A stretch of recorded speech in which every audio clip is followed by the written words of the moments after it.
Karachi water and sewage board کے تمام ملازمین نے ایم ڈی واٹر بورڈ کو 2 دن کا الٹیمیٹم دے دیا۔ Water board forum of all traders union کا اجلاس مزدور یونین کے سربراہ سید منور رضا کی رہائش گاہ پر منعقد کیا گیا، جس کی صدارت متحدہ workers front union C B A کے صدر محمد نعیم کر رہے تھے۔ اجلاس میں تمام ٹریڈ یونین نے متفقہ طور پر فیصلہ کیا کہ ایم ڈی واٹر بورڈ کو 2 دن کا وقت دیا جائے تاکہ وہ ملازمین کے لیونگ انکیشمنٹ فوری طور پر ادا کر سکیں۔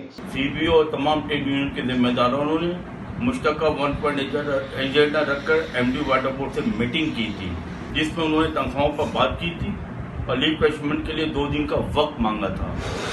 سی بی او اور تمام ٹریڈ یونین کے ذمہ داران کا ایم ڈی سے مطالبہ تھا کہ لیو انکیشمنٹ کے آرڈر کا اجرا کر دیں، مگر وہ اب تک اس سے قاصر ہیں۔ ہم دوبارہ ملاقات کر کے باقی سے مسئلے کے حل اور معاملے کی سنگینی سے آگاہ کر رہے تھے۔